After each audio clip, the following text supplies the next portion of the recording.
நிறைவாழ்வு AG சபை வழங்கும் morning மன்னாவிற்கு உங்களை அன்போடு வரவேற்கிறோம். கர்த்தருடைய பரிசுத்த நாமம் மகிமைப்படுவதாக. இந்த நாளில் உங்களை சந்திப்பதில் மிகுந்த சந்தோஷம். எனக்கு அன்பான திருப்பிள்ளைகளே, நிறைய சத்துருக்கள் உங்களை சூழ்ந்து கொண்டு நீங்க என்ன பண்ணன்னு தெரியாம முழிச்சுக்கிட்டு இருக்கீங்களா? உங்க ஞானத்தை பயன்படுத்திட்டீங்க, உங்க பணத்தை பயன்படுத்திட்டீங்க, உங்க அதிகாரத்தை பயன்படுத்திட்டீங்க, உங்க அழகை பயன்படுத்திட்டீங்க, உங்களுக்கு இருக்கக்கூடிய ஆள்பலத்தை எல்லாம் நீங்க பயன்படுத்திட்டீங்க. ஆனா சத்துரு ஓய்ந்த பாடு இல்லை என்று சொல்லி அழுது புலம்பிக் கொண்டிருக்கீங்களா? இன்னைக்கு கர்த்தர் உங்களோட பேசுகிறார். என்ன வார்த்தை தெரியுமா?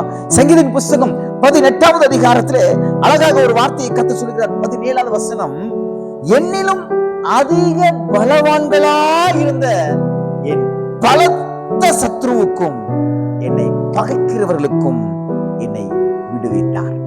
இன்றைக்கு கர்த்தர் உங்களை எப்படி விடுவிப்பார் தெரியுமா? உங்களை விட ஞானத்துல இருந்தவன், உங்களை விட திறமையா இருக்கிறவங்க, உங்களை விட பலத்துல திறமையா இருக்கிறவங்க, ஆள் பலத்துல தைரியமா இருக்கிறவங்க, நிறைய பொலிட்டிக்கல்ஸ்ல நல்ல லீடர்ஸ் தெரிஞ்சவங்க எல்லாரும் உங்களுக்கு முன்பாக தோற்று போவார்கள்.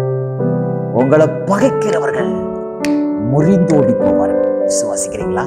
சங்கீதக்காரன் தாவீது சொல்றார், என்னை விட பெரிய பலவான்கள் இருந்தாங்க, என்ன பகைச்சு என்ன அழிக்கணும்னு சொல்லி எத்தனையோ முயற்சியை பண்ணாங்க.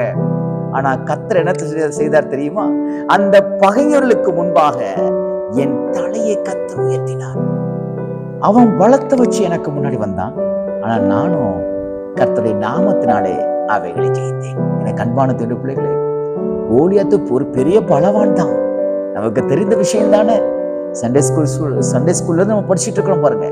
கோலியாத் பலவான் தான், ஆனா இந்த தாவீதுக்கு முன்பாக அவன் முறிந்து விழுந்தான்.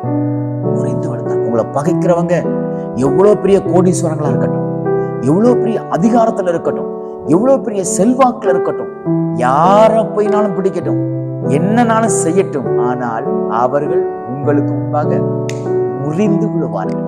விசுவாசிக்கிறீங்களா?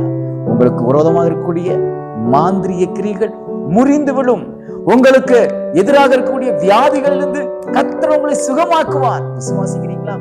கர்த்தருடைய வார்த்தை சொல்லுகிறது, என்னை விட பலவான்களா இருந்தவர்கள் எனக்கு முன்பாக முறிந்து விழுந்தார்கள், எனக்கு பகைஞராக இருந்தவர்கள் என்னை கண்டு ஓடி ஒளிந்து கொண்டார்கள். இதே வார்த்தையை கர்த்தர் நாளில் உங்களுக்கு நிறைவேற்றுவாராக. பயப்படாதீங்க, தைரியமா இருங்க. நீங்க பலவீனராக இருந்தாலும் உங்களுக்குள்ள இருக்கிறவர் பலவானாக இருக்கிறார்.